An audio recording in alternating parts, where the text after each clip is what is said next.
Just when you think you have seen it all, boom, the state decides that they are going to surprise all of us. And today, the state decided that they are going to do exactly that, and that is to surprise all of us. Now, the police officer by the name Mhlanganyelwa Mboto, who took accused number 1, Muziga Kaukulela Sibiya's confession on the 30th of May 2020, the same day Sibiya was arrested. Now, there's something in these confessions that is so critical. Now, remember that I told you about the confession of Ntanzi. Now, I want you to pay attention. In the confession of Bongani Ntanzi, Bongani Ntanzi confessed that he accused number 2 in the Meyiwa case, and Kalros Gadla Mncube accused number 3 in the Meyiwa case. They are the ones who went into the house of Kelly Khumalo, and they are the ones who took the life of Senzo Meyiwa. Accused number 2, that's accused number 2, sorry, Bongani Ntanzi. Accused number 1 says something different. Guys. Okay. So, look, Mboto is the one who took his confession. Now listen carefully. On 2014, my friend entered the house and demanded cell phones and money, and shot now the deceased. On Wednesday, I was at the hostel and received a call from a friend, and he arrived in a polo in a car. Marco said Marco was there. Right now, there is a person that is being introduced to us now is Marco. Marco, you will understand the importance of Marco. Same incident, different confessions, but people are arrested. I've never seen something like this, right? Now, Mboto says they paid him Mkhulu, right? Now, listen, according to accused number 1, they paid Mkhulu an amount of 50 rand. 50 rand, I've never seen it. I've never seen it, right? I've never seen it. 50 rand. And then they later on paid the same person. I received a call from Marco, and he said, we are going to do the job. They arrived at about 1800, which is 6 Tambama, and they sat in a back seat, and we drove to the address and parked at the corner. Marco received. Now, this, again, there's a problem. They drove into the corner. What we are told today, it is contrary to what we are told by Ntapseng. This car was never there, according to Ntapseng. I don't know if you see, a state witness disagree with this. But let's continue. Marco called me and said, we will go and collect the money from Kelly Khumalo. Now, you see now, they will go and collect the money and look from Kelly Khumalo, which was 30,000 that it was given to me. It was given to me, my share was given to me. So, guys, you can tell how excited I am, because I feel like the movie is not moving. The director of the script that doesn't know how to write. Doesn't know how to direct. Because they should have picked up that, no man, there's contradiction in this whole thing. And the script writer doesn't know how to write script. The editor of this movie doesn't know how to edit, because they should have picked up that, nah man, the story doesn't make sense. As I'm trying to edit the story, making sure that it makes sense, it doesn't make sense. I mean, the story pass and the executive producer on this movie doesn't see that the story doesn't make sense. We will get into this one. Hey guys, we will get into this one. Yeah, it is so interesting. But I put it to you as well that you do the following thing. If you are not yet subscribed, what are you waiting for? Come on, good people. Because to subscribe, it is free. To like the video, it is free. To comment in the comment section below, it is free of charge. To click the notification bell, it is free of charge. To share this video, it is free of charge. To watch this video until the end, it is free of charge. Also, good people, come on, to watch the ads, it's free of charge, and that's how you financially contribute to this YouTube channel. Speaking about financially contribution to the channel, you can become a member of this YouTube channel from as little as 20 Rand a month. You can also use the super thanks button. In case you don't want to do that, guys, there is a way where you can use my media company banking details to donate to the channel, and you know what I'm saying, we'll bring you more, and also guys want to buy more equipment. So the power is in your hands. Please do the honorable thing as we proceed. All right. So, wait, Linden. Guys, these confessions, for these guys to make these confessions, they were beaten. These confessions doesn't make sense. If it was made free and voluntarily by them, it must collaborate. This does not collaborate. There's something wrong. It tells us that police have all to do with this mess. It's not the accused. It is... Keep quiet. Shut up. Marco had a gun and asked who was going to enter the house. Marco had the gun and asked who was going to enter the house. Ntanzi says, me and Ngube went into that house. Wake up. Smell the coffee. What is going on here? Hey. We then discuss that we will pretend that it was a robbery. I said I will stand outside to look out for anyone that will disturb us. Marco and Mkimbi, Makatini or Mkimbi, entered the house. So, Ntanzi's version is completely opposite to accused number one's version. What? So, it is Sibiya saying, they said, Senzo refused to give them the cell phone. Kelly Kumalo ran into the bathroom and came back during the scuffle. The second shot went off and Kelly went back to the bathroom. It disagrees. This version, it agrees, right, with the one of Zandi, but it then disagree. Because in the version of Zandi Kumalo, Kelly Kumalo, when he got into that house, when these people got into that house, he ran into the bedroom. Then Kelly Kumalo returned and never went back into the bedroom. It is Zandi Kumalo that went in. It is Tumelo that went into the bedroom. Zandi Kumalo went into the bathroom. Lokomtozese went into the Ngasha family. All of them, when the firearm went out, they testified that the people that were present when that happened, it is Kelly Kumalo and her mother. This version contradicts what we were told by the people in that house, right? Now, Tina, because Tina, they say that we are defending criminals. Are we supposed to believe this nonsense? Are we supposed to think that these are the right killers? No. And when I say nonsense, I'm not necessarily saying that the nonsense is the accused. I am of the view, and my view, it keeps, I think it keeps getting clearer, and I get more evidence when I say, I do not believe that accused number one, Muzeka Kulolo Sibiya, accused number two, Bongani Ntanzi, accused number 3, Carlos Gadla Mncube, accused number 4, Mapisa, accused number 5, Untuli. I do not believe that they've got anything to do with the Meyiwa case. These things like this make me believe that there has never been an evidence that has been produced up to so far that seeks to suggest otherwise. Not even this time. Whether they will be sentenced or not, but evidence like this make me believe that these people are not the right people who took the life of Senzo Meyiwa. We need the right people. Okay. Now, so look, Sibiya then in his confession, the confession of Sibiya. Remember the one of Ntanzi says it is Ntanzi, accused number 2, and accused number 3, Carlos Gadla Mncube, who went into the house, right? Mark that. Now Sibiya says, no, actually, the names of the people that went into that house, the people who were busy in that thing, it is Marco, Nicole, and Makatini. Did you hear that? He's going to explain the actual person who shot Senzo Meyiwa. You will see the contradiction. Let's continue.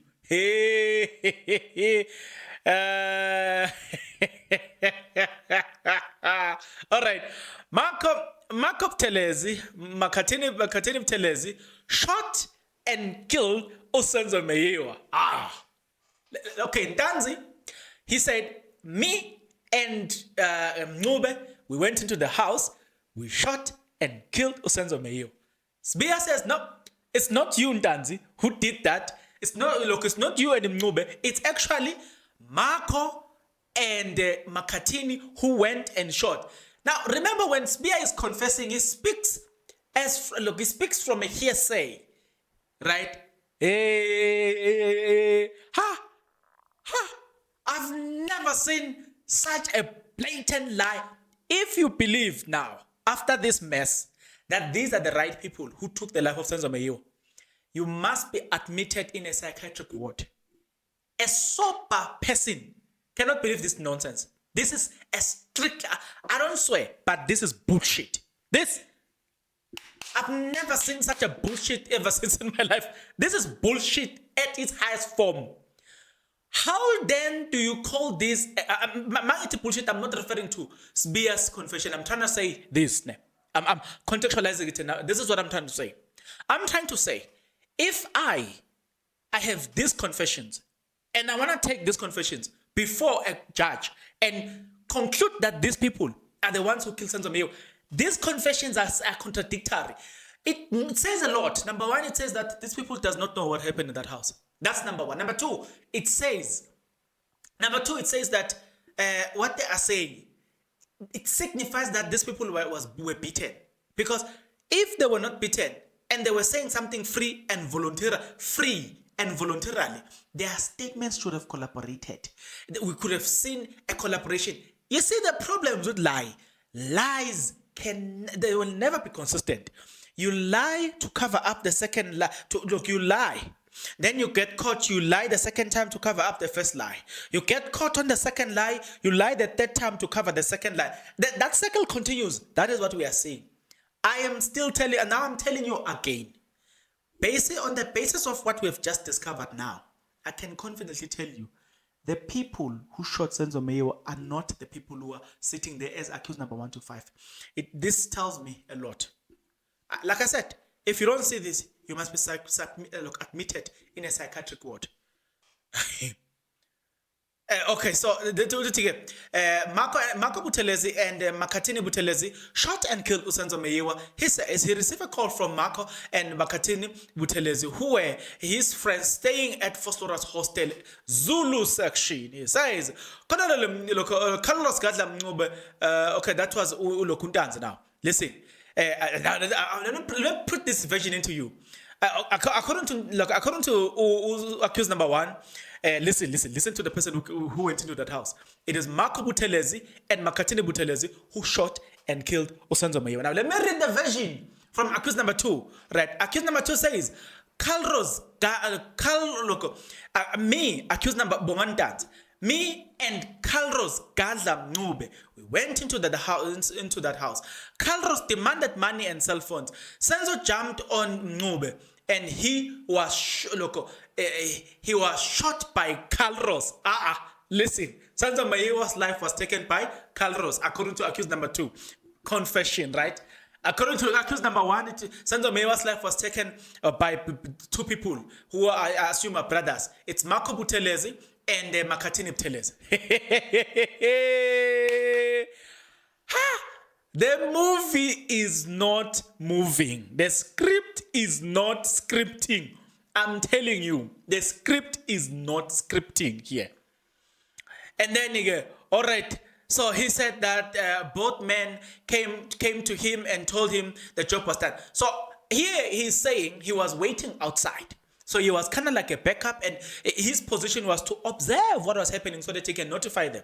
So they came back from the house. This person, when he speaks like this, it means that he must have been there physically. So you can't mistaken and say, remember that this is the same day that Senzo was shot. So they went there. He was outside just to make sure that nobody goes in. I want to emphasize on this one so that you can understand the importance of this.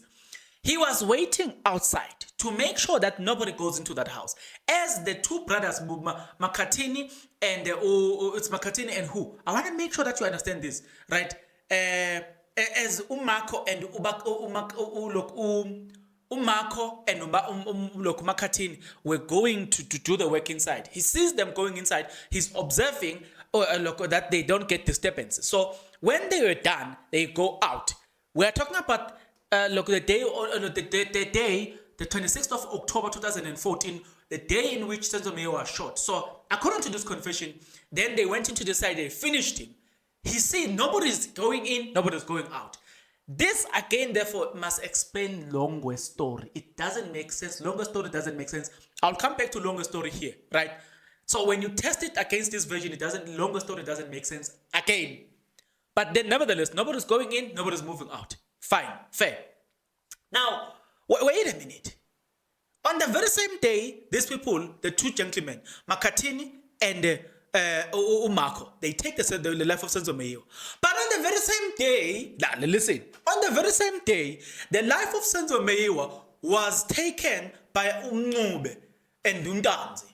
So Senzo, how many lives did he have on the day? How many times was he killed on the day? That's how many times was Senzo killed on the 26th of October? He was first, or let me say, he was first killed by Marco and Makatini, right? He died. I don't know how he resurrected on the day.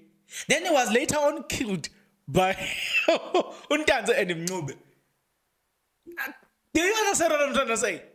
The script is falling apart. He says both men came to him and said, listen, job done, let's move.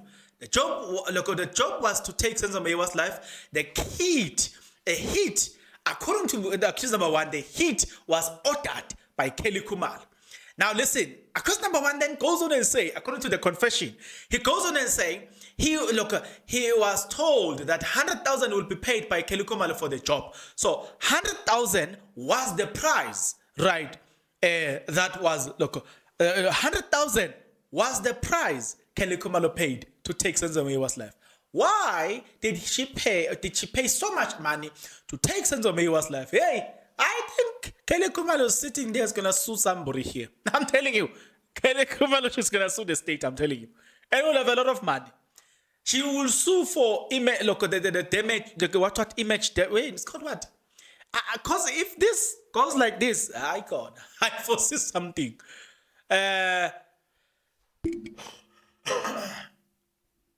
Okay, I've already covered that they paid Mkulu 50 rand later on for consultation.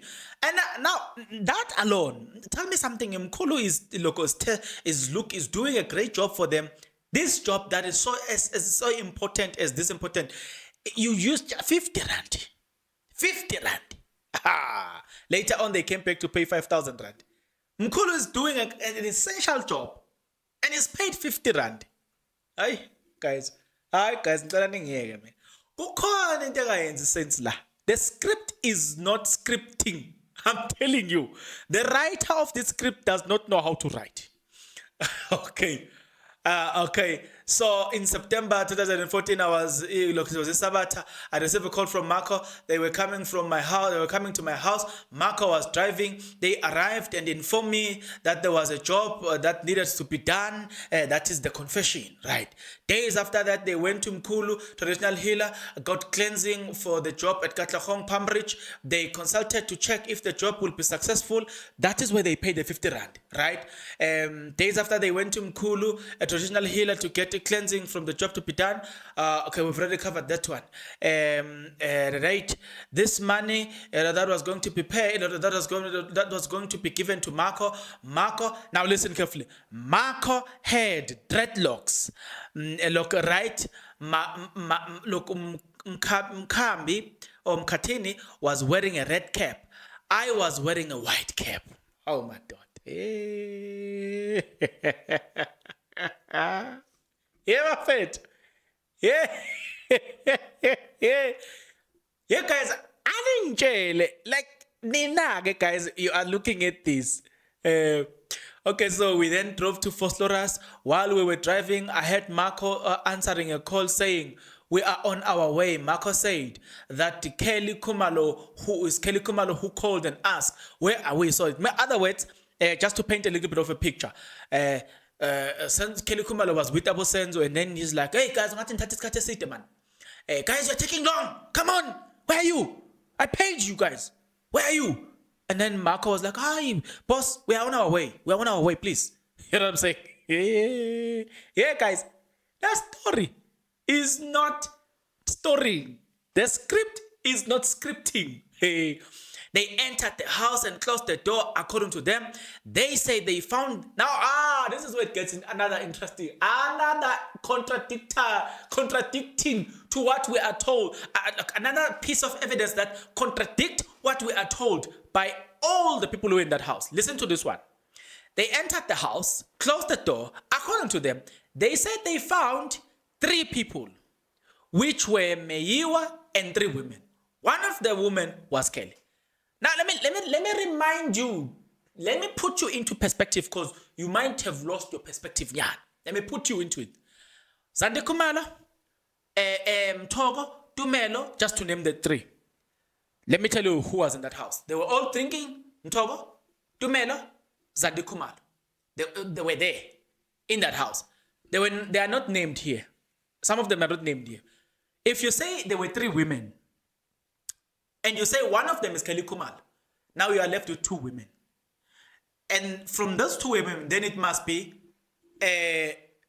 Angichi, you are left with one of them is 2 women. So it's either must be Kelly Kumalo's mom and Zandi Kumalo then. Then the other one is Senzo Meyo, right? According to this. So then, Ntogo wasn't in that house. Longa wasn't in that house. Tumelo wasn't in that house. Do you see what I'm trying to... According to the problem that this confession creates. Yet, you bring these people before the court. Guys, what a joke. I don't understand what are they trying to achieve. Guys, I'm not a legal expert. But lie is lie. And I can never agree with lies. And I can see that this is pure deception. The witnesses are contradicting one another, left, right, and center, and we are proceeding with the case as if it is as business as usual. We in our sober, sound senses, and we are not under duress. We must believe this nonsense and say, this story happened indeed. The story that contradict each other. Hey, oh yeah, guys, I wasn't done. And you see, guys, when I was recording my camera, I was like, thank you. So that's why I need to buy another camera, right? And so that's why I keep saying, guys, watch the ads. So I had to wait now, you know what I'm saying, fix the problem. Took about an hour. Then I came back to finish, to record this part now, to finish this part. So guys, please watch the ads. That's how you financially contribute to the channel. Please also, you can donate to the channel using the super thanks button. Also, you can join, become a member of this YouTube channel. If all of this, look, if these donations are not good for you, you can donate to the channel using the banking details. Now, let's continue. Now, he says that, okay, he was paid 30,000 Rand the next day by Marco. Now he says that a gun that was used to it says that the gun used was sold to Thomas Tole. He is in KZN. They went back to Mkulu for a cleansing and paid the 5,000 Rand. Marco was later shot and killed by police in Davidton. That's what we also got to learn, right? Those are some of the things that were critical, were very important in understanding everything that was happening or has been happening in the Meyiwa case. The confessions that are contradictory to look from one to another, but they are to stand before the court of law, and we just don't know where we're going. But it's just a miss masala, you know what I'm saying? So there was a bit of a cross-examination. The next day I received a call from Marco saying that he will fetch me on Monday. That was the cross-examination. Now they were asking the same thing. So within the cross-examination, I think I do need to just look at the things that were matters of importance. Look, in terms of the cross-examination, there's a question that was asked by the lawyer accused number 1, Mngomezulu. He said, "Are you noticing?" Okay. He says that. So when you took this confession, did you realize that what accused number 1 was saying amount to hearsay? Because, for instance, when he was waiting inside that house, he didn't know what was happening when he was waiting outside the house, the Kumalo house where he was waiting, right? He didn't know what was happening inside the house. So he can't say this is what happened inside the house. What he knows is what he saw from the moment they left him to the moment they entered the door, if they entered the door. From there, he doesn't know what happened because he was never inside. Anything that he said about what happened inside, it amounts to hearsay. And then he says, this man also considered and say, yeah, no, yeah, it's true. It amounts to nothing but hearsay. I forgot the other point that was stressed by Mngomezulu, but it has been a roller coaster indeed, one that takes us from one pillar to post. Yeah, but the bottom line is that we are expected to believe these confessions as true, and we are supposed to believe that these are the right people who took the life of Senzo Meyiwa. I don't know how the family is feeling right now about this.